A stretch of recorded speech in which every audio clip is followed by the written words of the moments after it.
used to, and I need another notch on my belt. If you're looking for a six-pack, muscled-up kind of man, better look somewhere else. Yeah, I can stand to lose a few pounds, but for right now, I'm working on my dad bod. Oh my God, ain't gotta be hungry to eat. Hot dog, it's a full-time job. It's bacon time, fellas. Good afternoon and happy Thursday, everyone. I'm here with TJ and Brad, and we are talking sports on our Dads with Bacon Network.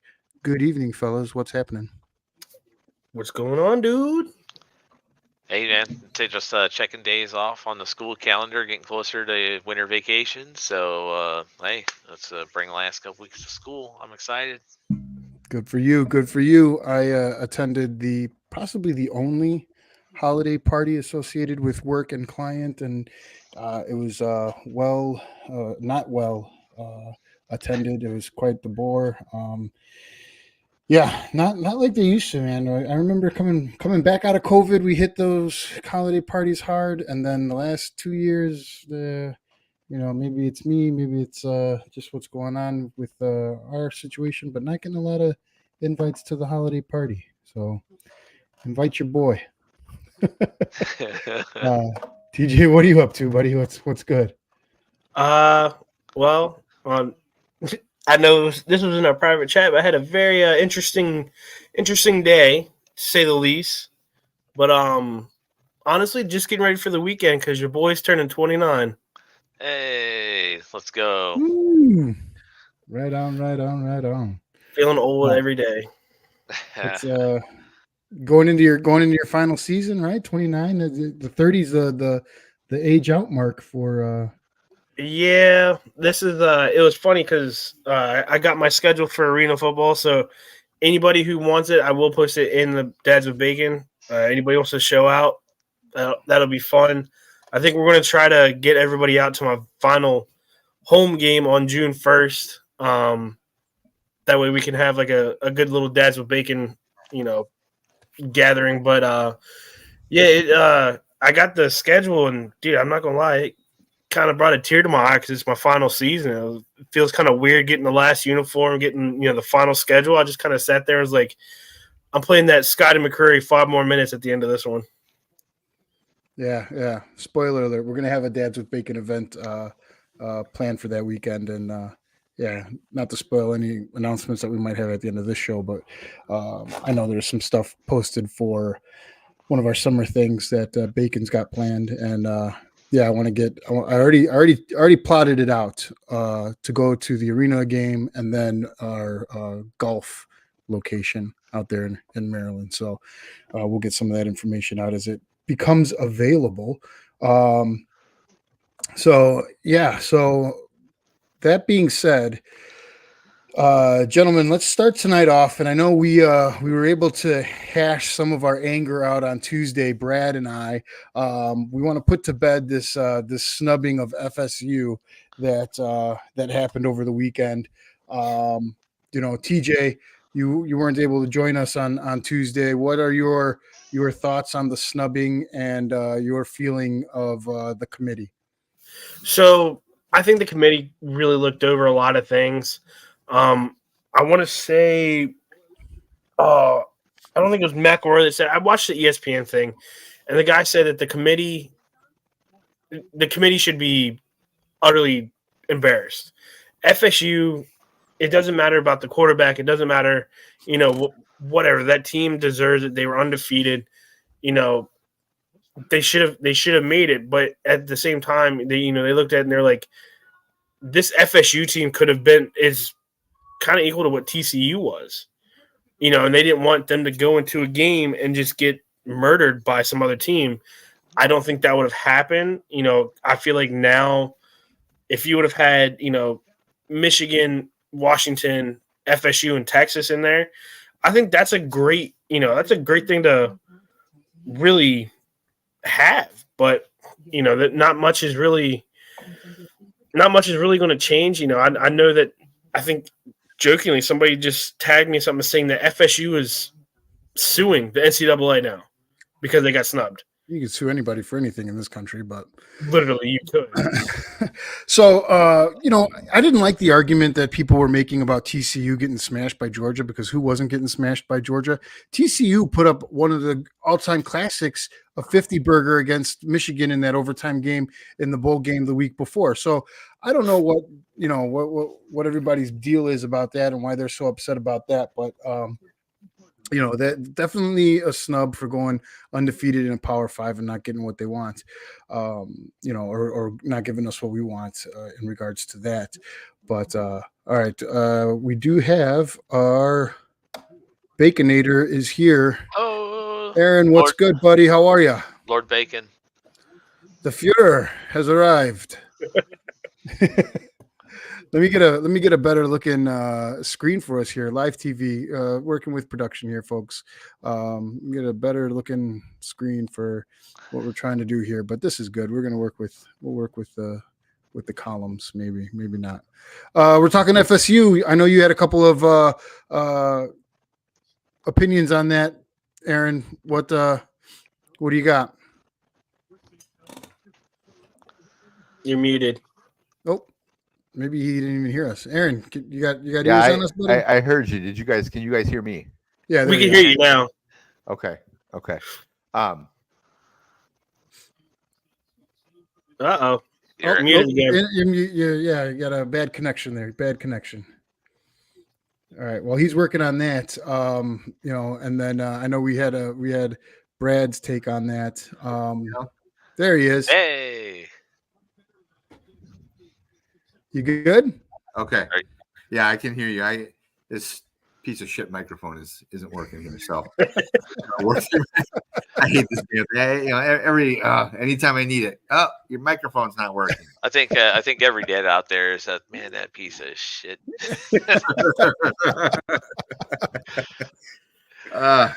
Yeah. So you guys just started here talking about FSU, huh?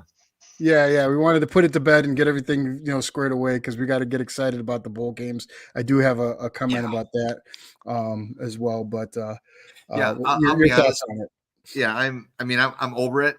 I like you. I'm ready to get on with the bowl games. I hope for the committee's sake that they're at least, we at least get 3 good games with the semifinals and the finals, because or in the championship game, because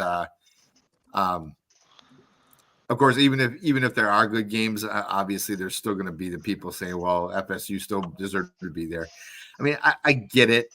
But at the same time, I think there'd be a lot less anger if it weren't for the fact that Alabama was one of the 4, that got in. Only because I think there's so much Alabama hate. There's just so much Alabama fatigue.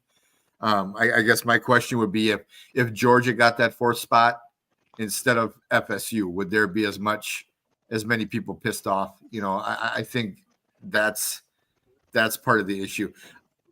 And with some of the things that I was saying to people on Facebook, throughout the couple days, Sunday and I think a little bit on Monday, I was talking about it too.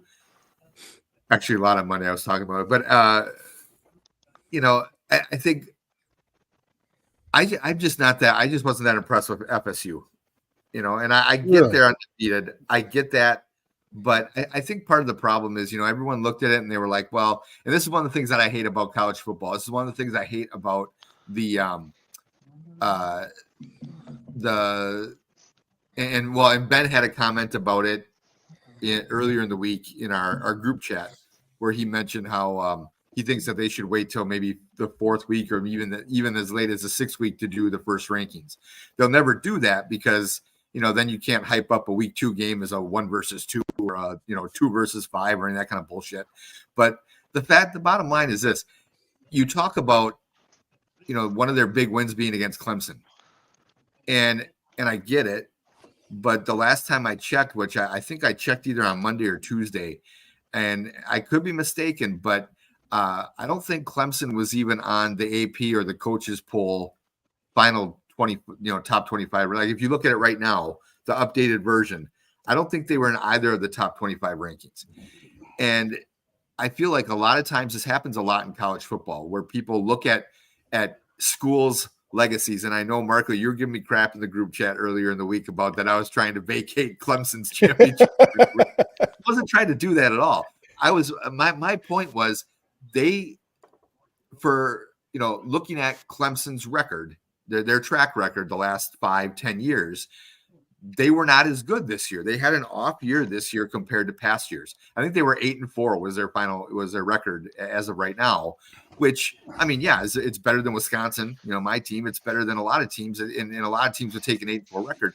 But the bottom line is they were not the Clemson that we're used to. And so to sit there and be like, oh my gosh, they beat Clemson. Well, that's great. But Clemson was average compared to what they normally are, if that makes sense. I mean, like you hear it all the time when Aaron Rodgers was still with the Packers, people would talk about, oh, he was off this year. He had an off year. And you actually look at the stats and they were actually pretty darn good. But for what he's done, it was an off year.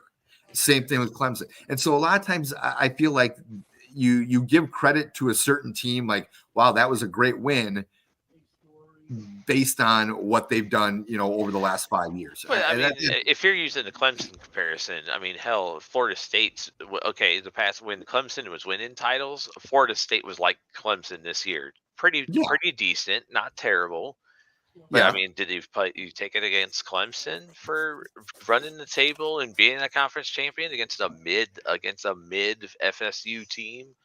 I mean, but usually, but the point, the difference, Brad. Hold on, the difference, Brad, is that normally people didn't use that Clemson win over FSU as a reason to put them in the championship or into the 4-team playoff. I mean, you never heard somebody say about Clemson, well, hey, they beat FSU. It's like the only undisputable fact that I know is that the precedent over the past 22 years in the existence of the BCS and the Bowl Selection Committee, that there's never. Zero, none, zilch, nada, nadia, ever in the history of been a team that has been left out with the record. Not to mention they were ranked 3rd. Why were they even above Alabama to begin with if they weren't in a better situation? Why are you moving a team from down here? They did everything from 8 that to was 3. historically good, and they decided because a player was injured and to quote unquote predict the future and to think that, yes, is Alabama probably a better team? Yes, but do they qualify in Florida State's spot? No, they don't. They made the wrong choice.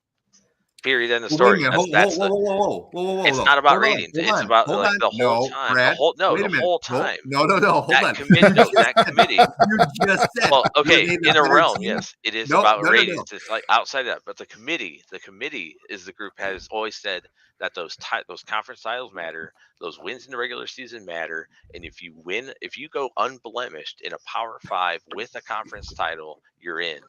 Every single time, and they chose not to do that. But hold on, Brad, that's wrong. You just said, is Alabama the better team? Probably. But that's isn't that their job? No, probably, isn't that their job? And plus, Alabama won the championship. No, dude. But Alabama was a miracle away from losing the Iron Bowl. So what? No, hold on. Don't we always say the good teams find a way to win those games? Well, these guys won there. So what are you saying? That argument works for FSU because they've won every game. They've won every game. The point is, the job of the committee is to put the best 4 teams in there. And this is the problem. Hold on. TJ doesn't really give a shit because his Texas Longhorns are in there. Here's the problem with this whole thing. And I said it on Sunday. I said it on Monday. You're freaking morons. Not you guys. The committee, the group that came up with this idea. Why the hell would you have a 4-team playoff when you claim that there are 5 power conferences? Like the smart thing would have been right away to go to 8 teams and then to say the 5 Power 5 conference champions automatically get in, and then we pick 3 at-large teams. Well, that's the smart thing to do. That is, or even 6. Even 6. Go with 6. You have the 5. You have the 5 Power Conference champions, and then 1 at-large team. Whatever. I don't really care. But when you come out and say there's 5 really power conferences in the entire country, and we're going to do a 4-team playoff. every year someone's going to get screwed Every year someone's going to get. So Yep. and now I realize that it's never happened like this, where a team. I get it. This is unprecedented because losses don't matter. What? Because losses don't matter. Well, apparently not. The games don't. No, again, the games don't matter. The games don't matter now, according to the committee. The games don't matter. Sure, but why should one loss? That's the other thing. Why should one loss completely tank your season? Why Because should you play to win the game. Yeah, I understand exactly. you play to win the game, but so why should losing one player disqualify? It's not like you put. It's not like they put it's not like they decided to put a two loss Alabama and Georgia both in the conference or both in the playoff. Look, they have 4 conference champions in there. Every one of these teams won their conference championship. So again, I mean, did FSU get screwed over? Yeah, probably. You know what? Did Carrington Ballantyne probably tackle MVS at the end of the game against Kansas City Chiefs? Probably. But you know, I mean, it didn't get called. This didn't happen.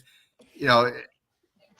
Yeah, whatever. I agree. And I realize I mean, after all this, though, I think the resounding effect is going to be like this committee has no credibility. I mean, there's zero. You're right. You're right. It's like they say one thing, they say something out the other side of their mouth, and it's completely just not withheld. So well, I mean, they're lucky. They're lucky this happened at the last year until before it went to 12. And I mean, if this is going to happen, this was the best year for it to happen because now they could say, well, next year we won't make that mistake because all these teams will be in. But that's what some of the conspiracy theorists like myself say. They did this on purpose, and FSU is the sacrificial lamb to give them more confidence in expanding it and changing it and doing what they're going to do. Another thing that's rearing its ugly head, and it does this every year, a little bit more so as players get ready to go to the next level, and that's where the star players forego the bowl game because they don't want to get hurt. So they're not going to play in the game, and they're going to get ready for their draft status. How do you guys feel about things like Caleb Williams not playing in his bowl game? No problem. You guys are good with that, huh? Yeah. Well, I mean, I wouldn't say I'm good with it, but at this point I'm used to it. I mean, they've been doing that. Who was the first one that did that? I don't remember who the first one was, but hasn't that been like 2 or 3 years now that? Like Braylon Allen already decided he wasn't going to play in the ReliaQuest Bowl against LSU for the Badgers. So yeah, it's been going on for quite some time. But I guess I'm used to it. I don't like it, but I'm used to it. Yeah. See, my thing is, it's not just foregoing for the draft. It's also these kids that are hitting the transfer portal, and this was something that you said, Marco, or I think it was Marco, or I think it was Ben. Was it a good point? It was me. If it was a bad point, it was Ben. Yeah. So I think it was Ben, and that's when somebody came after Ben. There are guys who are, going into the playoff games, who are on these playoff teams, hitting the transfer portal already, and they're not playing. They were starters. And I think, does it hurt your team if you're in a bowl game and you're not playing? Yes, the team made it with you on there. Now they have to find a replacement. Now, granted, everybody's mentality or motto is always next man up. Cool. Next man up. Awesome. Perfect. Whatever. But people are not buying tickets to a game that Caleb Williams was supposed to play. If they found out he wasn't playing, they wouldn't have bought the tickets. Yeah. So I think it sucks because there's a lot of guys who, people come and play for. They're not playing. So now you're kind of wasting your money. I'm like, okay, cool. I'm watching a USC team without Caleb Williams. I wanted to go see Caleb Williams with USC, make a final push to put his draft stock up to whatever. Yeah. Yeah. I don't like it. You liken it to, kind of quitting on your team. You're not playing for, you're not seeing it to the end. You want to get that, Orange Bowl trophy or Pop-Tart Bowl trophy or whatever you're gonna, you want to do. And I feel like that kind of takes away from the final experience for some of the other guys and some of the other players.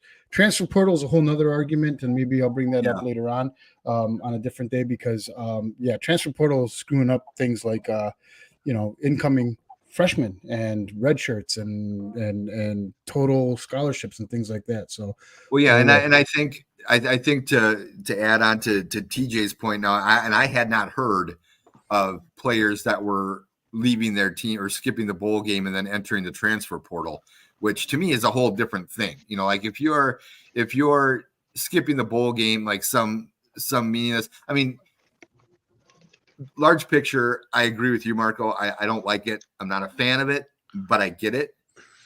If you're going into the NBA and you're starting to train and you're starting to get ready for the combines and all that stuff, I totally get that. But if you're doing it and then going into the transfer portal, to me, I would be shocked if the NCAA didn't try to put some rule in there saying you can't do that. They got to do something. Yeah. I mean, that's ridiculous. That's not. And to me, if I'm another team, I'm going to look at that and I'm going to start wondering if I want to try to grab you out of the transfer portal if you're going to quit on your team just to go in the transfer portal. To me, that's so the biggest name I've seen so far. Now, I'm not 100% sure because I don't follow them because I hate them through thick and thin. Oklahoma is losing Daniel Gabriel, whatever his name is. He's going to Oregon. That is, and I believe Oklahoma has a bowl game. He is not playing. Well, Georgia quarterback Brock Vandergriff, he's a 5-star recruit, and he's going to Kentucky. He just went into the portal. So the portal's open now because teams that aren't in postseason play and not bowl eligible, they got to start building for the future. So the portal opened 2 days after the season ended. So they get to do what they get to do. So I wonder if that's what they'll change then. I mean, they could easily change that and just say, fine, the portal doesn't open until after the championship game. Yeah. And that, because what's funny is when you say it like that, Marco, that the teams that didn't make it, well, like half the teams make it. So, I mean, there's like 32 different, bowl games and 64 out of 133 teams make it to a bowl game. So, a lot of guys, there's a lot of teams that are sucking that are trying to get better. So.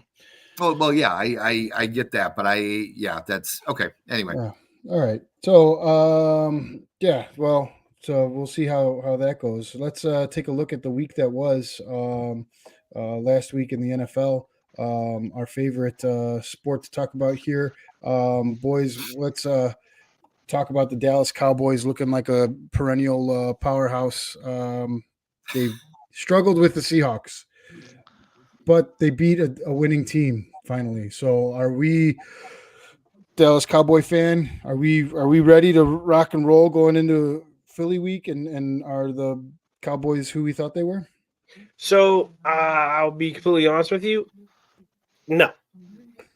I think the Seattle game was just, I don't know. I don't think they're fully there. Do I think Dallas could run with the Eagles? Sure, but this game against Seattle, I mean, you guys saw my reaction the whole time on the podcast. I was up and down. I was throwing a hat. I was, thinking about yanking my jersey off and burning it and then putting it back on. And like, all right, cool. We're good.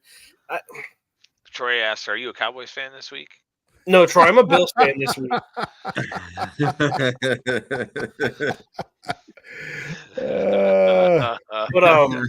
no, I don't know. I was. Deron Bland having all this, publicity on him, having all these pick sixes, dude, he got burnt by DK Metcalf so many times. So that, corrections can be made. Yeah. I don't know. I was happy we got the win of a above 500 team, but do I think they're there? No, we still got a rough schedule ahead of us. That is true. You do have a rough schedule ahead of you, but honestly, I think you should be as optimistic as going in playing Philly, and that you have in a long time. I mean, the offense with Dak is clicking. He's and it's not even a funny statement. He's playing at an MVP level. He's carrying that offense. And I also think if you really look at it, the 49ers showed a lot of weaknesses in that Eagles team, and I think Dallas is looking at that right now and saying, okay, we know what we can do. We may not be the 49ers. We may not have a CMC, but we can still do what they can do. Well, that Philly secondary is one, it's banged up, and two, they're just not that good. And that's exactly what Dallas is going to do. They're going to sling the ball around because their rushing attack is a little less than expected with Pollard this year. I also think that as long as you can get some mild secondary play out of your defense this weekend, I think you'll be able to generate enough pass rush and be able to stuff the run. You guys are good against the run. Honestly, I'm a little more optimistic than you are, TJ. I think the Cowboys are going to give the Eagles one heck of a game on Sunday. See, what do I always tell you guys though? As a Dallas fan, we go into every week thinking we're going to lose, and when we win, it's freaking party. Another great game. Let's get that comment out of there. Another great game that we saw, and I was listening to this on the drive up. Was the Saints, my Super Bowl NFC participant that doesn't seem to be playing out, and the Lions. Did you guys catch that game? Pay attention to any of that? It was Lions big lead early, and Saints came back. Yeah, Saints they tried crawling into it, but Detroit eventually just played possession game in the fourth quarter, ran it out. Yeah, Carr got hurt. I don't know what they're doing with their quarterback situation in New Orleans, and I think that might be the linchpin. That might be a possible landing spot for a Justin Fields or something where they might be a quarterback away from being a real competitive team. But Carr is not the answer, and for some reason they don't want to give the keys of the Ferrari to Jameis Winston. But yeah, I think it was a good game that showed Detroit's ability to jump out early. They jumped out to a 21-0 lead. But again, the Detroit Lions will Detroit Lion themselves. So you have to have a little bit of confidence if you're not a Detroit Lion fan, if you're, say, a Packer fan or somebody else in the NFC. If you're going to face these guys, in January, that, there's a little chink in their armor, because they weren't able to really capitalize or put up much more than that until the fourth quarter. Apparently, the Saints fans have started a GoFundMe to pay off Derek Carr's guaranteed money on his contract. And to be quite honest, he's been playing that way. I agree, man. That's the Carr's been a disappointment. Yeah. Brad, how'd the Colts do in Tennessee over the weekend? Well, hey man, every week they win with the backup quarterback is all the better. Minshew Mania is alive and well in Indianapolis. They're 7-5. They got a winning record. They're right with Houston. And if to be quite honest, this is kind of my hot take of the week. I think Jacksonville's in real trouble. I think that they're on a downhill. They're on a downhill slide, and I think that there's a big chance that they miss the playoffs. So, I think that things are, again, for all the injuries that have plagued the Colts and specifically at the quarterback position, for them to be at this point, it's just, it's like from a fan's perspective, it's like icing on the cake. They're in the hunt. It's not boring football. They're winning good games against decent teams too. So, I think the Colts and the Texans, in addition, are going to be some teams to keep an eye on down the road. Well, yeah, what is now? I haven't heard any updates on Lawrence's. Is he done for the year? No, high ankle sprain. High ankle sprain. Okay, all right. Coming off of a pretty good win against a backup quarterback in Cincinnati as well. So 34-31 was that the Monday night game, right? Yes. Yeah, Monday night game. Yep. But looking at the AFC, if he is out for an extended amount of time, that's another backup quarterback in the AFC, which looks to be kind of just setting a path. It's still a 3-horse race, right? Of Dolphins, Chiefs, Ravens, right? Yes. Healthy teams in the AFC that still have their quarterbacks and can make some noise. That was an exciting game. That was fun. That Monday night game was a lot better than I thought it was going to be. I thought that was going to be a snoozer, and then all of a sudden, what's the kid from the Bengals comes out and throws for over Browning. Browning comes out and throws for over 300 yards, and Like I turned on the game and I was expecting them to be down by 2 or 3 touchdowns already, and all of a sudden it's like 14-14, I think was the score, and I turned it on and I'm like, holy crap, what the hell's going on? Because I'd watched the game the week before. I think they played, wasn't it Pittsburgh? And I mean, they couldn't do anything. I think the final score was like 13-7 Pittsburgh or whatever, or 13-10, something like that. I mean, it was a terrible offensive game. So yeah, it was, but that's nice to see because yeah, when you mention it, I think I heard that, yeah, 4 out of the 7 AFC teams that are in the playoffs right now are all with their backup quarterbacks. And it's like, I think I commented a couple weeks ago about, who was it? Tom Brady that had made that comment about how the lack of talent that's, in the NFL right now or whatever. It's got, and I do think that, I mean, there's a big gap between most teams' starters and backups, which is why they're backups and not starters themselves. But it's just kind of nice to see. I mean, I don't think Cincinnati's going to end up making the playoffs, but for them to at least put up a fight, is nice to see as a football fan in general. We got a hot take here. I think this is a backhanded compliment for Jake Browning that proves that Cincinnati's talent can carry a QB. Are you saying that Cool Joe is not a great or good quarterback? Is that a little hidden heat there for us on that comment? I don't know, but so yeah. Did somebody say earlier this week, or was that in the group, or was that a member of the media that questioned if Joe Burrow was a system quarterback?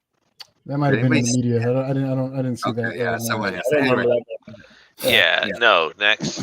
So speaking of system quarterbacks, San Francisco 49ers, Philadelphia Eagles, MVP candidate Brock Purdy. Is he a system quarterback, or is he the real deal? Is he the MVP of the league, or is he not even the MVP of his team? Talk amongst yourselves. I'm going to drink some beer. Well, I don't think he's the MVP of his team, honestly, because I think we saw the way the team played when, both Debo and who was they lost to? Was it McCaffrey and Debo that were both down for a while? Yeah. I mean, so I mean, again, granted, those are two huge guys, so I'm not really. I don't want to make it sound like I'm bashing Trent Williams, 30, but yeah, exactly. So they had some injuries and they lost 3 games in a row, if I'm not mistaken, or something like that. So. I don't really think that he's necessarily the MVP of his team, but I mean, he's doing a great job. You can't take away anything from what he's doing for sure. Yeah. So they went into Philadelphia, smacked the Eagles around. So we have the NFC top dog is going to be the San Francisco 49ers. Is anybody tired of the 49ers? Like I am. For some reason, I haven't been impressed with them. And when Kansas City beat them in the Super Bowl several years ago, I was not impressed with them. It looks like they're, on they're on their way to winning their division and going to the NFC Championship game again. If it turns out like this game did, and it's a rematch of this game, they're going back to the Super Bowl again. Who's tired of the San Francisco 49ers? I am. Anybody else? I'm definitely tired of them, but I was hoping that, maybe the third time will be the charm if we end up. I just don't see any other of the NFC teams knocking out either of these two, except, I mean, maybe TJ's Cowboys. Niners would be great. Cowboys Niners. That'll be great. Yeah. It'd be a lot better it'd be a lot more enjoyable than Eagles Niners. That's for damn sure. But unless they're beating on the Eagles, because everybody loves when the Eagles lose. That's true. I think I'm not tired of San Fran because it's kind of fun to watch San Fran play. I'm more tired of the Eagles, and there's Eagle fans saying that they're the best team in the world. No, you didn't win a Super Bowl. You're not the best team in the world. Doesn't matter if you have the best record. You still didn't win a Super Bowl. The other Kelsey won it, and now he's dating Taylor Swift and clapping them cheeks. Easy. Put some respect on that name. No, I'm not. Because now Green Bay. Yes, this is a perfect segue. Green Bay's got Simone Biles. Fight That's it. right. That's right. Great. We do. Good for them. So does America. So does America. Simone Biles is America's wife. Everyone loves Simone Biles. We're excited. I can't wait to talk about the Olympics in a couple of months. That's great. But not right now. We're going to talk about Taylor Swift. And what I thought was happening is exactly what happened. What I thought was happening was, yes, they have this cute little relationship that the media is all over, but it didn't start that first day that she went. Their first date wasn't a game at Arrowhead. They had been together for quite some time, and the Taylor Swift and Travis Kelce smoke and mirrors was hiding the fact that our offense is not good. And we were able to hide under the radar and under the cover of that to really skate through the first half of the season, first 3 quarters of the season with terrible wide receivers. And it bit us in the ass again up in Green Bay on Sunday night. Now, don't take anything away from Love. Love looked good. And I told you guys, he was throwing up. I agree. He was throwing up Favre-esque, not even Rodgers-esque. And I saw a video on Instagram today where he looked like Rodgers, his mannerisms and the way he was rolling out of the pocket. And you could tell he really picked up the play action from him. But, I mean, that one pass to Dobbs and why Dobbs was wide open all night, I don't understand. But he threw 2 moves before the double move, and then it landed right in his lap in between 3 defenders in the red zone. I don't – it was that was 4th and 1 too. That was 4th and 1. I remember fourth thinking, down. what the hell is he doing? And he just whipping it, and it just landed there. So, in fact, I think Chris Collinsworth had the best line of the night on that pass, which is I believe he said something to the effect of, Jordan Love must be one hell of a cornhole player. And I thought that was actually kind of funny. But yeah, no, you know what? Everybody, all I know is everybody in the Packers groups that I'm in, obviously you guys aren't in them, but I am, who keeps bashing on Jordan Love needs to shut the F up. I'm not saying the guy is Aaron Rodgers. I'm not saying he's Brett Favre, but just shut the hell up, because this kid is starting to prove that he gets it. And I could not be more excited. I heard some guy say the other day on I think it was on Monday, because there's talk that they need to give him an extension and lock him up for as the guy in the future. And some guy called on the radio station, was like, you know what, I'm excited to see that he's been playing better, but I don't know if I'm ready to give him $40 million yet. I'm thinking, who the hell are you going to sign? Who else is out there? Well, you think you're going to trade for Patrick Mahomes? I mean, like, who are you going to sign that, and that's the going rate right now, whether we like it or not. So, they need to lock him up. They need to lock him up soon, because I think technically they have him for, is it 1 or 2 more years? I can't remember. But, then he'll be, if he decides, and he's not going to, I don't think, but he could go as a free agent and sign with someone else. But like I said, he's starting to show that he's getting this offense. The receivers are starting to get it. And that's key, because your receivers are all young guys. It's the same type of thing that the Chiefs are dealing with, where we have these inexperienced, athletic, great, players, but in the pros, there's a little bit more to the idiosyncrasies of the art of playing wide receiver. The windows are smaller. Everybody's faster. The linebackers are covering you, and they're faster. When you're in the Pac-10 and you're being covered by a linebacker, you're like, I got this guy. He's toast. Now in the NFL, he's running with you. So there's just a couple of things that these young wide receivers, I think, are learning. Sky Moore's learning the hard way here in Kansas City. But I think your guys are really coming along, and it's let's see, we got he was a 2020 draft pick, Jordan Love. So next year's his 4th year, and then you get the 5th year option. So you probably want to extend him that 5th year. Same thing that they're doing down in Chicago. Well, no, this is his 4th year. This is his 4th year?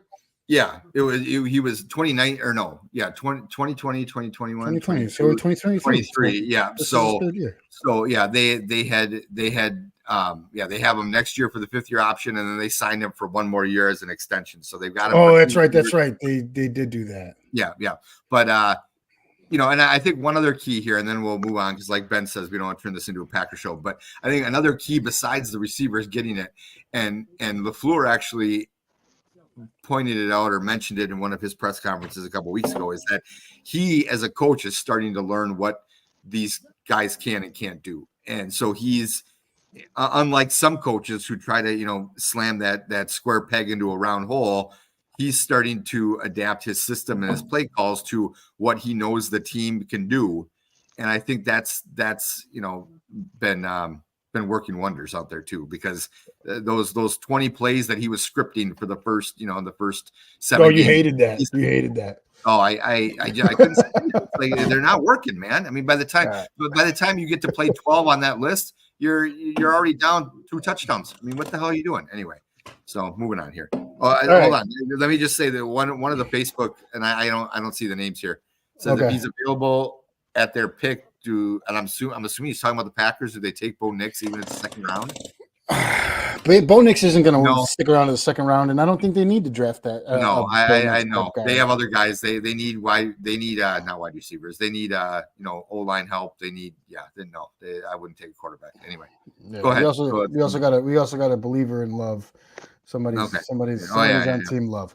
All right. Bears, Lions, 3.5, 45 over. What are you doing, Brad? Are we playing to win the game? Are we playing to keep it close for the viewing? I think they're playing to win the game for sure. Because again, it's literally and mathematically you are still not eliminated from the playoffs. So you play to win the game. That's 100%. I honestly think that this is going to be. I think it's going to be a really good game. If the Bears team that came to Detroit and played that well against Detroit, they're relatively healthy right now. Their offense has been moving pretty good. Especially the offensive line has been getting some good rushing games in. I think the Bears can hang with them and possibly win. I think the Bears cover that 3.5. What about you, TJ? I think I'm going to kind of piggyback off of what he said. I think the Bears are definitely going to play to win the game. I mean, that's kind of what you get paid for, is to play a game and try to win it.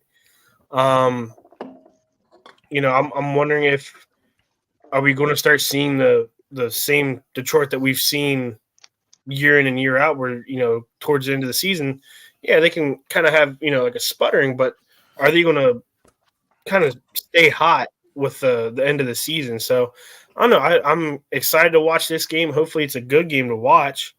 I'm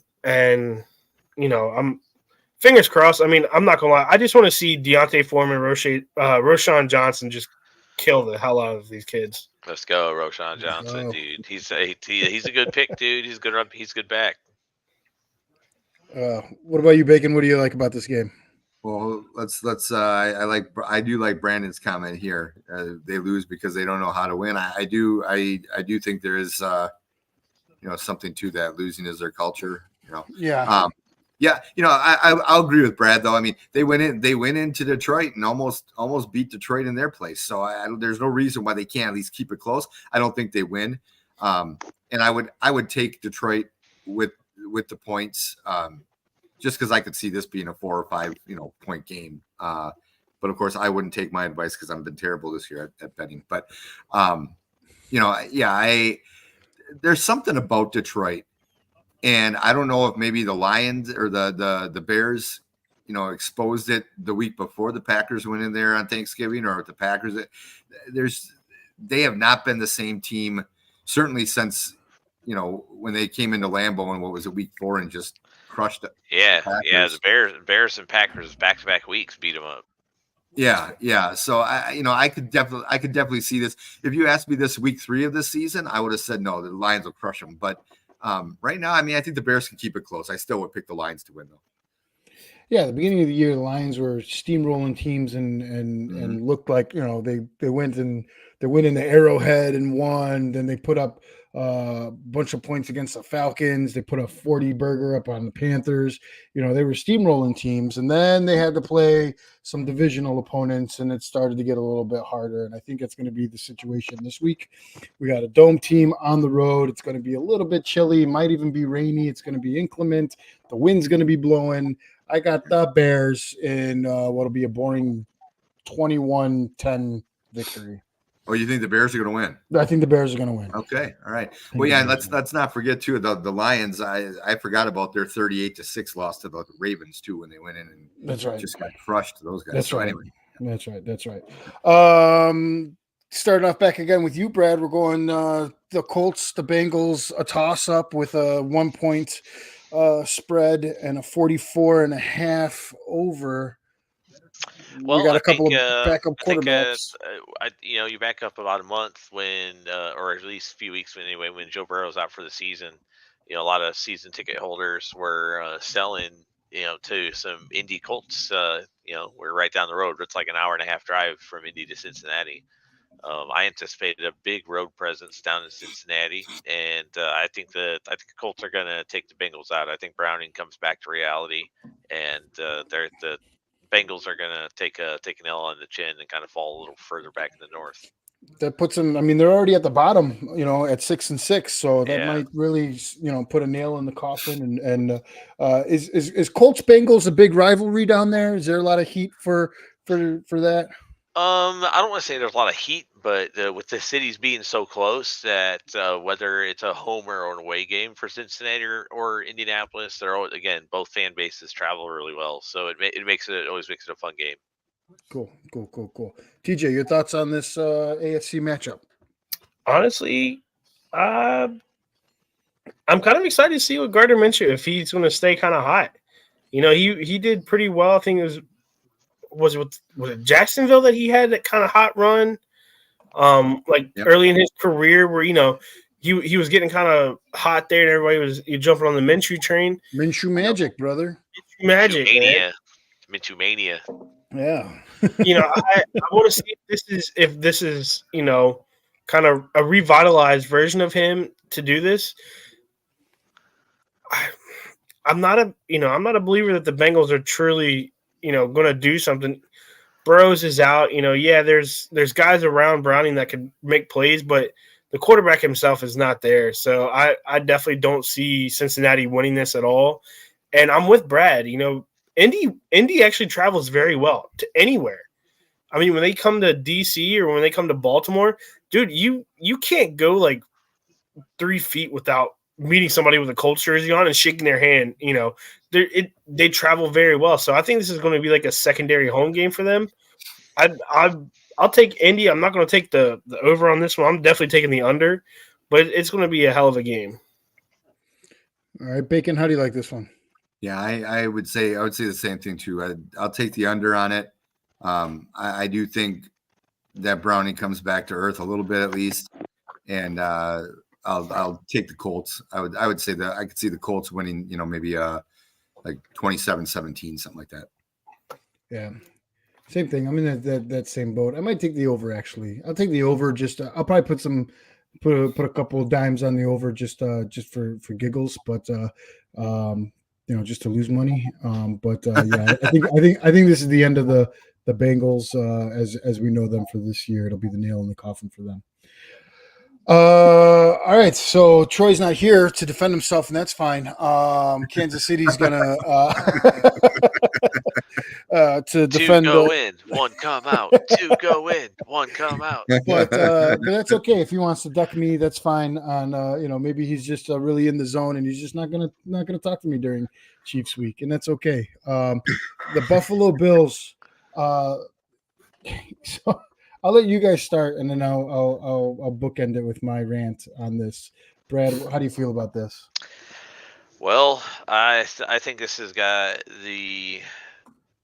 it's got the chances to be a very epic game because the Bills have got their backs against the wall.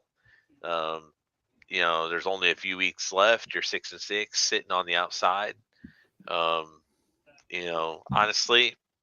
I think the Chiefs could also be in danger of losing back-to-back games.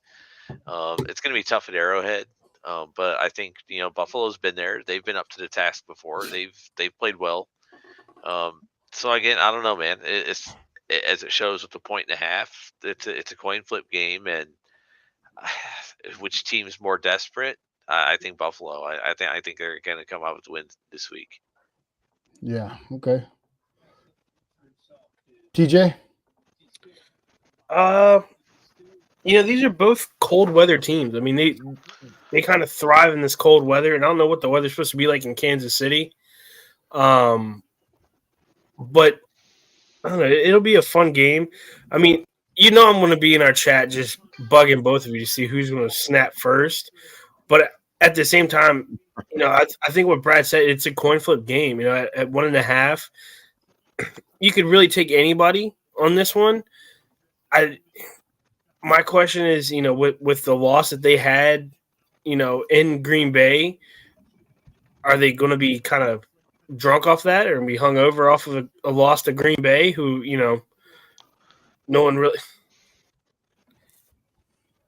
thought, Green Bay would actually beat the Chiefs. I didn't, definitely not. But I don't know. It should be a decent game. I think I'm going to take the Bills, and I'll take them 28-27 with the last second field goal. Okay. All right. Bacon. Yeah. I mean, Kansas City, for reasons that you pointed out, Marco, doesn't necessarily impress me as much this year as they have in the past. But the Bills really don't impress me at all. So, I'm looking at this as a game where, Kansas City bounces back, and maybe the Bills put another. Are the Bills 6-6 now? Is that what they are? Yeah. Okay. Yep. So maybe the Bills go. Well, not maybe. I think they do go to under 500 for the first time in a long time. But I'll say something like 27-24. I mean, I think it'll be a good game. It'll be a close game, but not something that I don't think the Bills will pull this one out.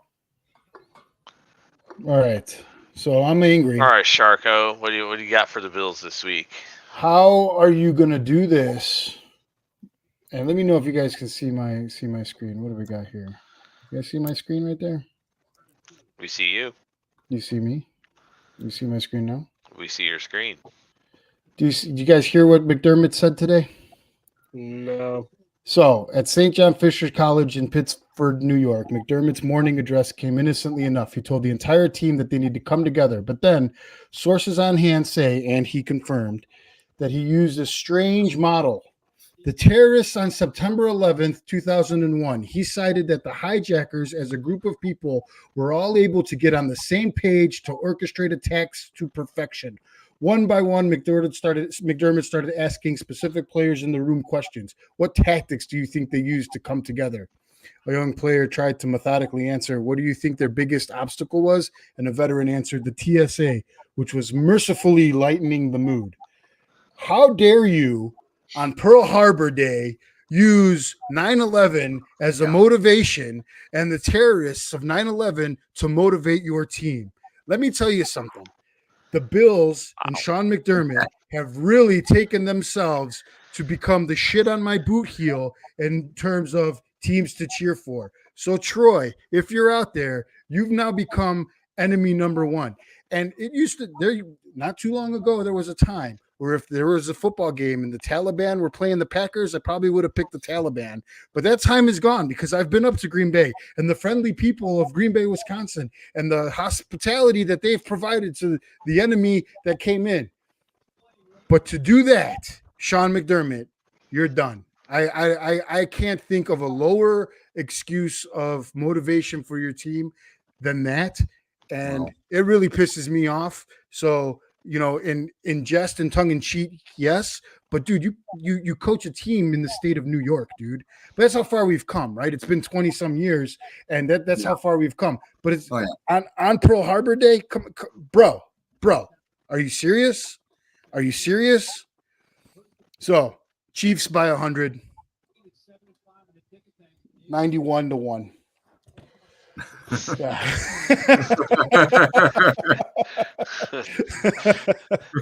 Holy shit! Where's the Tylenol? So they block an extra point, return all the way. Is that where the 1 point comes in? Right. All right. So, yeah, that is. You're right. It would be interesting to find out how whoever wrote that article, how they got that story.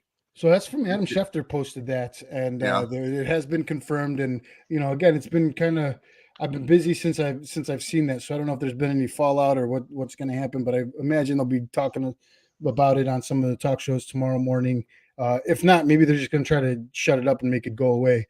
But definitely an apology is probably forthcoming. You would have to think that he's going to take his foot out of his mouth and apologize for that. But I don't know. I don't know if he's as big as a douchebag as like Nick Sirianni in Philly or what the situation is with him. I don't know if he's a cool guy or if he's respectable. Definitely, the disrespect is uncanny. That's just like, I mean, come on now. That's like Hitler's ideas were good on paper type shit. You know what I mean? Like that's just not acceptable type.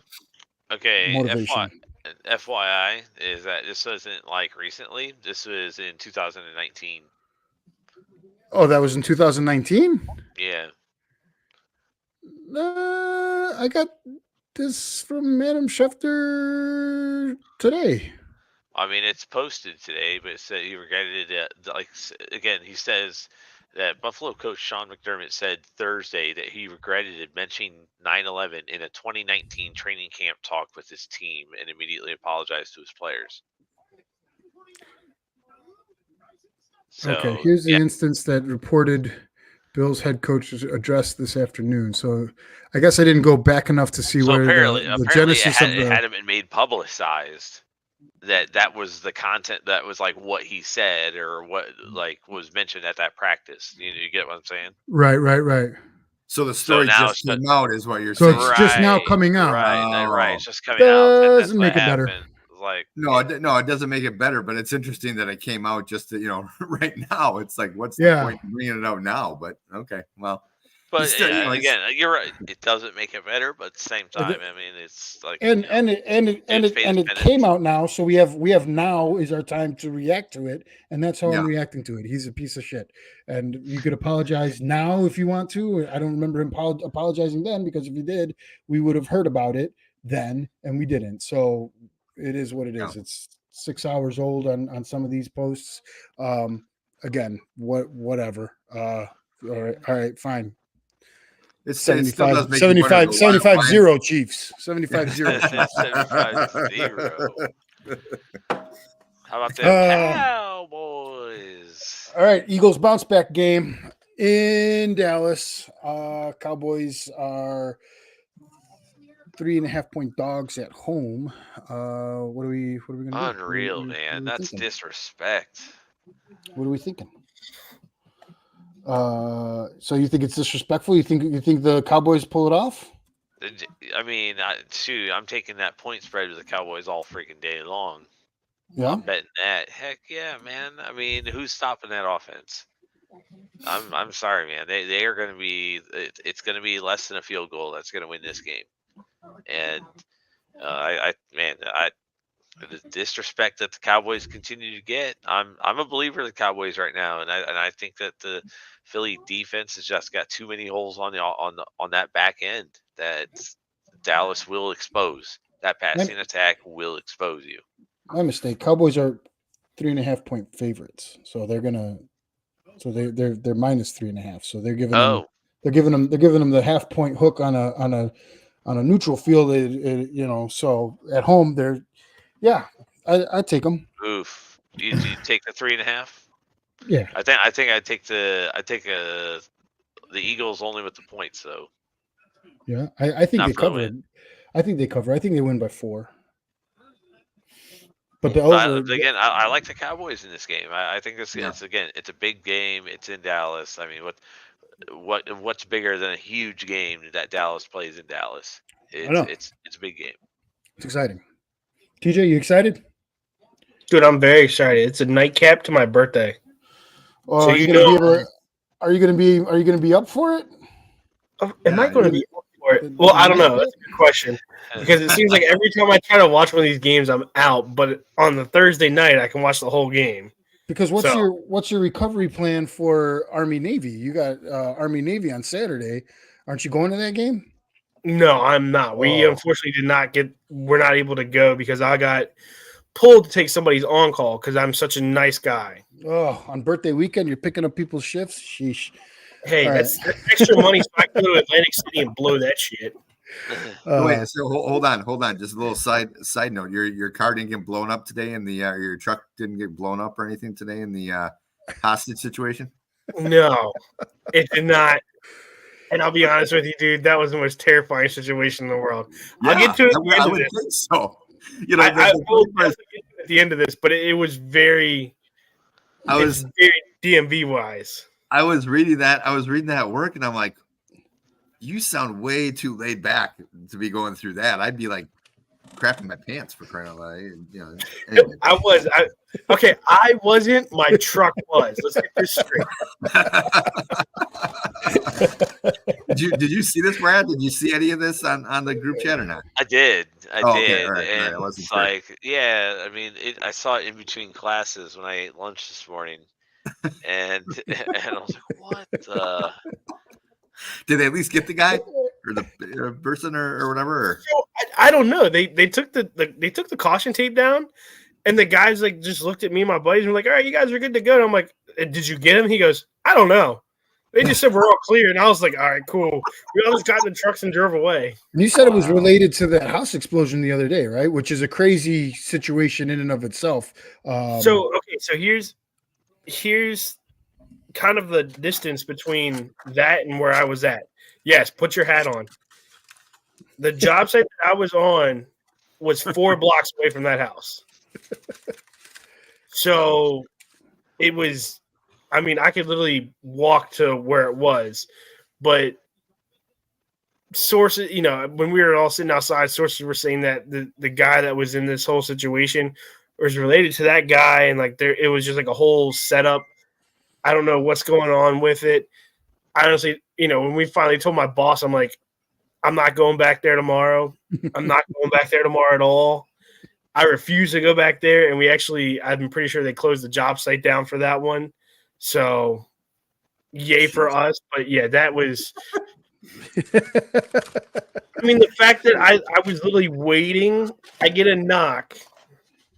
And it wasn't like one of those little, you know, like, hey, how's it going? It was like one of those like fists like pounding on the window. I rolled the window down, and the guy sitting there, he's like, yeah, we need your truck. And, no, you don't.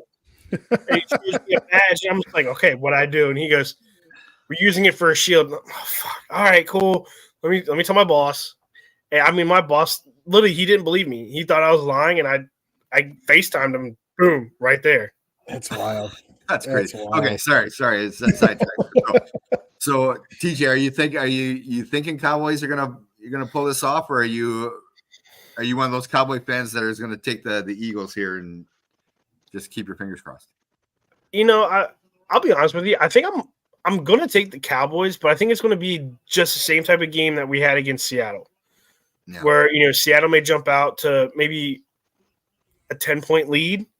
And maybe somehow we can find something to go down the field, put up a couple scores, and just make it very close coming towards the end. I think the big name that we all have to look at is Ferguson, our tight end. He's really starting to come out as a solidified number 1 tight end for us after we lost Dalton Schultz. I mean, he went to Jamal Adams during a play and told him that he was a little baby, and scored on him. I mean, and that's, you know, if you could back your words up, that's one thing. But, I mean, this dude also trucked Jamal Adams and just made him look like a little kid. So, I think, you know, Ferguson is probably going to help dismantle that front 7, you know, from the blocking scheme. And then once he goes up to the next level, I don't think they've got really much to hold on to him. So, I think it'll be a close game, but fingers crossed I get that as a birthday present. That's all I want. I can go to my best friend who's an Eagles fan and just tell him to suck it. Yeah. I'm with you and Brad too. You know, I would take. I'm taking the Cowboys, and I agree also with Brad. But you know, I believe more in the Cowboys this year than I have in the past. You know, I think one difference is between this Cowboys team this year, for whatever reason, and Cowboys teams of the past, is like even last week, you know, I think we were all kind of had our eyes on the game against the Seahawks while we were doing the show. And, you know, in past years when Seattle, you know, would have jumped out to that lead, I would have been like, oh, I don't think the Cowboys are coming back from this. And there was just part of me last week that was like, I'm not, you know, turning this game off and writing off the Cowboys for whatever reason. And of course they came back. I just, for whatever reason, this Cowboys team seems to have the ability to, you know, they don't get scared when they fall behind like they used to in past years. So go ahead. So I'm also wondering too, and it was something that I was talking to. So my mother-in-law, she's diehard Cowboys fan and love her to death. We were talking about this over text the other day. Ever since Kellen Moore's been gone, that offense is really starting to kind of open up a little bit more, but they're not afraid to really go for it. Where when Kellen Moore was there, it was more of like, okay, I got a running back. I'm going to solidify my running back the most. And down the field, we're not going to have anything. So I think, you know, we're kind of like the Steelers. Matt Canada's gone. The Steelers can put up freaking 400 yards that next game. Kellen Moore's gone this year. Our offense is really starting to go down the track. So I'm excited, but I'd like to see what happens. Yeah. Yeah. Well, yeah. And this, and I do agree with you that I think last week, you know, San Francisco definitely exposed some holes that the Eagles have, whether it's because of injuries or just lack of depth or whatever. You know, and I think the Cowboys can capitalize on that. So I'm going to take the Cowboys. I think it'll be a close game, like everyone else seems to think. I would say like 34-30, something like that. I think the Cowboys will cover just barely. But yeah, I'm excited. And I'm excited. You know, normally my dad would be rolling over his grave if he heard that I was cheering for a Jerry Jones team. But yeah, I'm tired of the Eagles almost as much, Marco, as you're tired of the Niners. I just, you know, I don't know if it's tired of the Eagles or tired of Eagle fans, but you know, whatever. Anyway. Yeah. Now, Marco, I know that you've been on X. Did Adam Schefter say anything about Jalen Hurts' foot? During the game? That he hurt during the game? Yeah, so he got injured during the 49ers game. I think it was like the last few minutes of the game. They sat him out for the rest of the game.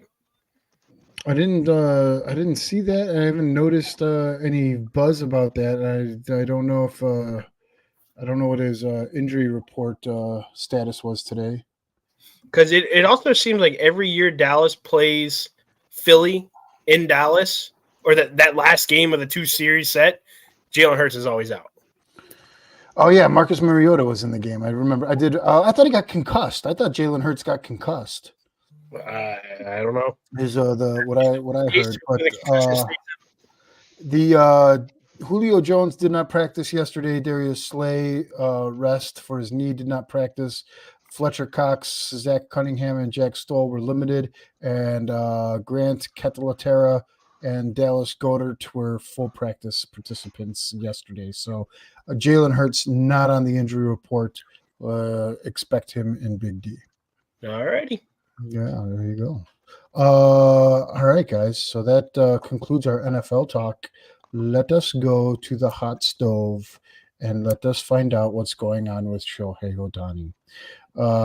You guys that live in the sticks, Aaron, and don't have a professional baseball team except for Milwaukee for us to steal from, and Indianapolis, you don't have a professional baseball team, so it doesn't really matter for you, Brad. But being a Cubs fan, I've been spotting Ohtani all over the place. If you guys are following me on social media, he was test driving the drive from Burr Ridge, a very affluent neighborhood in the Chicago suburbs, to see how long it takes to get downtown. I saw him at Banchi Pizza, which is a very nice pizza place on the West Loop. So it's happening. He's coming to Chicago, and you guys just need to be prepared for that, because the Cubs know how to. We know how to do it. We've had Japanese players before. We have a very culturally diverse population. He can go to Chinatown, you can go to Koreatown, you can go to Little Italy, you can go to Ukrainian Village. He's going to be able to get it all here. So we're really excited for him to come to Chicago. and DH for us for the first year, and then just be a real staple to our league and our team here. So it's going to happen, guys. It's going to happen. So Amen. What happens if Amen. he doesn't? then we get back we get Cody Bellinger on the phone and say, sorry, just kidding, we do like you. There's a couple things that could still happen, but really Ohtani's the first domino to fall, and he's the one. I think the hang up is the Cubs have a lot of extracurricular activity that they want their guys to do, and particularly with regards to the Marquee Network and the number of Marquee Network subscriptions that are going to be signed up for in Japan the day he signs with the Cubs. They don't know what the Marquee Network is now, but if you can get the Shohei Ohtani show for on the Marquee Network, that's going to be great. But Ohtani is not, he's an introvert. He's not outgoing. He's very subconscious about he's got a particular way. This is what I've heard people talk about, is that he's got a particular way of going to the ballpark, doing his thing, and that kind of throws him off. So they need to work in what the deal is with regards to extracurricular activities and things like the Shohei Ohtani show or something like that on the Marquee Network, because that's what's going to drive the dollars for the Ricketts, is those, Alexa, what's the population of Tokyo? In 2022, the population of Tokyo was 13.9. 13 million people are going to sign up for the Marquee Network the day he signs up, and that's just Tokyo alone. So so that would explain, because I was listening to the news this morning, and they were talking about Ohtani, and supposedly that he was looking at signing with the Dodgers, but then I guess, was it Davey Lopes opened his mouth and had talked about apparently came out and said something about that they were close to signing Ohtani, and that pissed Ohtani off, and so it supposedly sunk any deal that they were going to put together with the Dodgers or something. I don't know. That's, like I said, I caught it as I was getting in the car. They were talking about it, and but that would explain it then, Shohei, it was the first time that the MVP winner didn't do a podium session in the history of the AL MVP. Shohei Ohtani doesn't care what anybody's saying or what anybody's doing. The only thing he cares about is the money, and what does that mean? What do I got to do? So when they come to him and they're like, yeah, the Cubs want to give you $600 million, but you got to do a TV show. And he's like, what do you mean I got to do a TV show? So you got to work that type of stuff out. And then his agent's got to work that stuff out. But he's very much like who's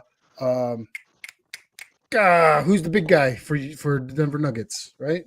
Jokic. Jokic, right? He's very much like Jokic. Like, oh, what? I got to go to a parade now? What time is parade? I got to go home. You know what I mean? Ohtani's like, what? I got to do a TV show? I just want to play baseball, and then I want to go home. So once they figure that all out, he'll be a Cub, and it'll be great. Amen. What's going on in Baltimore? Are you guys wheeling and dealing some of your youngins? Are we talking hot stove league down there? Or are you guys just going to go back into the season because the Yankees got Soto, so they're ready to go, and they're going righty, lefty, righty, lefty, righty, lefty, righty, lefty. How are we going to – or they're just going to win 81 games and end up in third place anyway? So as of today, and 84 was good for last. Yeah. As of today, the last time I saw is that the O's just signed Kimball and to the starting rotation for the O's. I think the biggest thing they're looking for right now is to replace Bautista. Yeah, he's the one that has that weird stance. Arm. Yeah. The pterodactyls, they call it. But yeah, they're looking. I think the biggest thing right now is they're looking for somebody who can kind of replace Felix Bautista, since he's not going to be back next year. He had Tommy John surgery, so they need a good size closer. I mean, you can't really replace the Mountain because the Mountain is the Mountain, and the dude is phenomenal. So I don't know. I'd like to see what the O's can do.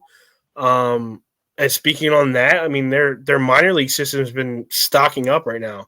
Yeah. I mean, they're bringing in a lot of young talent. They just had an open tryout here down the road, not too far. Picked up 18 high schoolers. I mean, it's ridiculous. So it'll. I'm excited to see what happens, but I think the biggest thing right now is just they got to get those pitchers. They got to find somebody to replace Bautista right now. Yeah. Cool. Any other baseball topics that you guys want to touch on? I know, Troy, I'd be remiss if I didn't say Otani has an opportunity to go to Atlanta, which I wouldn't be upset about. We have family members in the Braves organization, big Brave guy, but it's going to be the Cubs. So get over Well, it. you did see where he's going to visit next, right? Where's that? He's coming to DC, so I'll take pictures with him. Take pictures with him at the Starbucks. He's not going to DC. He doesn't want anything to do with I don't DC. think he's. He'll get He arrested hears- for being. He'll be arrested for being a spy. It's like, why are these people following me? What's going on here? All right.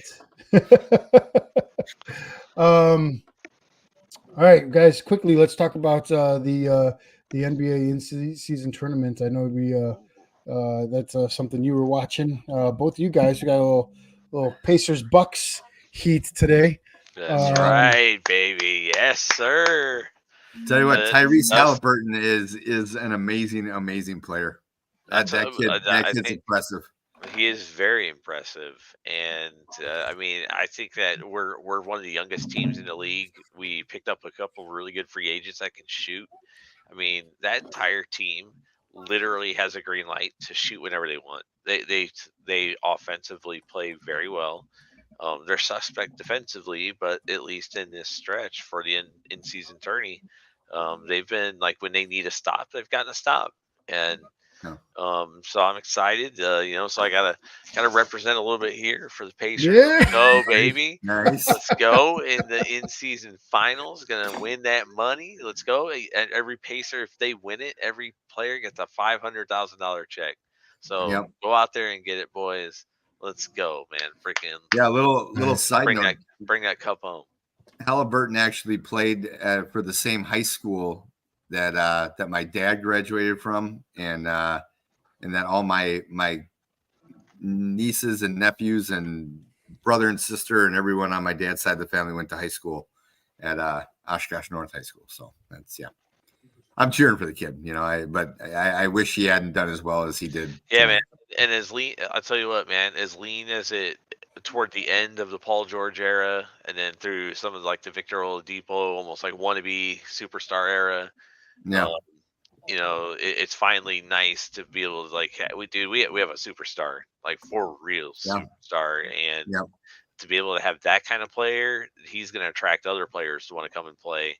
And it's about freaking time, dude. And it's going to be a good time to be a basketball fan in Indiana. Yeah, it's hard for me to hate on you guys just because it's the Pacers, So I'm actually, I wish the Bucks had won, but I'm just glad that Giannis didn't blow out a knee or Damian Lillard didn't, mess up his ankle or something in the going for this came out unscathed in-season tournament. So it'll be now. Is the second game over with? Do we know yet? Are they playing the Lakers or playing the Pelicans? Right now, it looks like 8 minutes left in the third. Lakers are up 79-60. Oh, so they'll be playing. It's going to be the Lakers. You saw that cheesy call they gave the Lakers the timeout the other day. Phoenix should have won that game. Yeah, I don't know. It was a loose ball, and they gave the Lakers a timeout. They were like, "Oh yeah," because he called timeout, but he didn't have possession of the ball, and then there was shenanigans with the ball itself because someone spilled a drink on it as it went into the stands, and LeBron didn't want to have it switched out, so they kept anyway. It's a lot of shenanigans. Oh, good Lord. Shenanigans. What's the name? Shenanigans DJ, what's the name of that restaurant? LeBron. What Marco LeBron is what? He's a bitch. Yeah. Family show. All right, guys. Before we go, that's my other one. That's a did you see that? I have nothing that we see.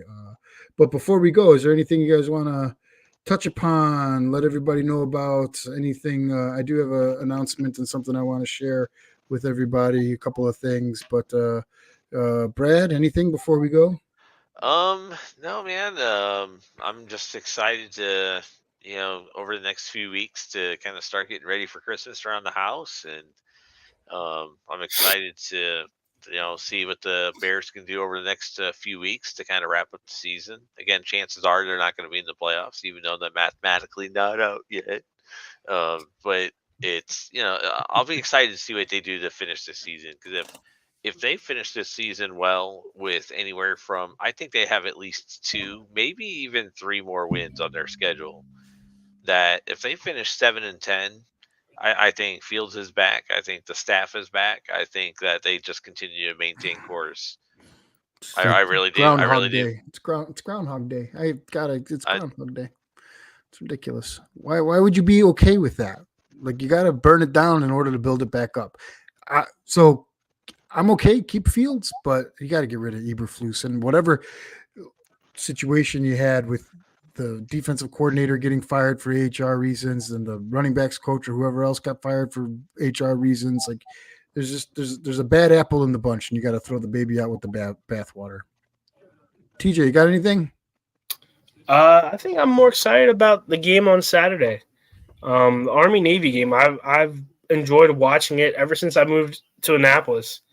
It's probably one of the best rivalries in sports in general, and the meaning behind the game. They're enemies on the gridiron, but once that game's done, what those men do, after their 4 years in the service academy serving our country, it's bigger than a game. So I think this year is definitely it's going to be a great year. I'm very fingers crossed. Navy sings second, so roll goats, and we watch Army cry back to West Point like the little jackasses they are. Right on. A couple of things that I want to add, and then I'll give the floor to you, Aaron, if there's anything that you wanted. But keep an eye out in January. I'll have a new show called Mondays with Marco. Mondays with Marco will be a conversation show, talk about different things. I'd like to have everybody one at a time. We'll talk individually with the panel that we have here and any other dads within the Dads with Bacon universe, as well as if I don't have a guest, I'll just go on some tangents and talk about my stuff and things that I have planned and things that are going on. But that's going to be another episode of things within our Dads with Bacon network that we have. And then we have some good news on our front. So, that's the Maryland Warriors schedule. That's the team that our boy TJ plays for in his final season as a semi-pro professional football player. And his final home game, TJ, you say is actually going to be June 1st, which is listed as an away game versus the Eagles. But you're saying that's the de facto final home game for you. Is that right? Yeah, so the Maryland Eagles and the Maryland Warriors, we share the same arena. And so technically when we play the Eagles, we kind of split it home and away. We normally play them twice a year. This year we're only playing them once. Looks like we're playing Stampede twice and Carolina twice, which sucks, but oh well. But yeah, so the final true home game for me is June 1st against the Maryland Eagles. I'm actually not making the June 8th game because screw that. But yeah, what if you guys make the playoffs? We won't be home. I highly doubt that we will make it. All right. But if we do, hey, cool. So anyway, so dads out there that are and fans of the show, we will be planning an outing. I'm looking to expand on it, but the one thing I can say for sure, at least I will be out there for June 1st game against the Eagles to support our boy TJ out there. We'll open it up. There'll be more news to come on what that's all going to entail. I'm going to try to incorporate perhaps maybe a golf trip and talk to the family. Maybe we'll head up DC as well. But there's definitely something to mark a calendar on because I'm heading out there one way or the other for you, TJ. So we'll be out there supporting, and I'm sure we'll get some more of our panel and some more of our fans out there. So you're gonna see the biggest crybaby of your life. Yeah, big baby. Right on. All right, Aaron. Anything before we go? Yeah. So we'll talk. I'll mention the what you had asked about there in the private chat, Marco. For those of you that may have seen it on Facebook today, we are going to be doing our first major event in Atlantic City in July. So July 8th through the 11th, we'll have more information. But there's a new venue. I shouldn't say new venue. It's an older venue. It used to be a mall right on the Jersey Shore, basically. In fact, I think part of it goes out kind of into the water if you actually look at the pictures. But again, I'll share more info. But it's going to be Dads with Bacon, Atlantic City, and we're going to have gaming events. We'll have some sports stuff for sure. I still have to work out all the details, but the venue is secured, and so we'll be doing that this summer. Or this coming summer. So yeah, that's going to be a cool event. I'll also be taking some advice or some input from all the dads on the Dads with Bacon group, because we do want to do some concerts out on the company that owns the venue. Also owns about, I think it was like 100 feet or 100 yards of the beach, so they can do whatever they want on that beach. And so we're looking to maybe do some concerts and things like that. Maybe even do a fireworks show that over that period. So we want to open it up to individuals and families and make it just a huge event for gaming fans, for sports fans, for music fans, and all kinds of stuff. So looking forward to that. Looking forward to getting more information and getting more things solidified in the next coming weeks and the next month or two too. So good stuff. Yeah. Awesome. Well, all right, gentlemen, it's been a great show. And I look forward to talking to you guys throughout the weekend and taking care of business for the Chiefs and everything else that we got going on. Yep. Enjoy the weekend, everybody. Hey, have Full-time job, living good when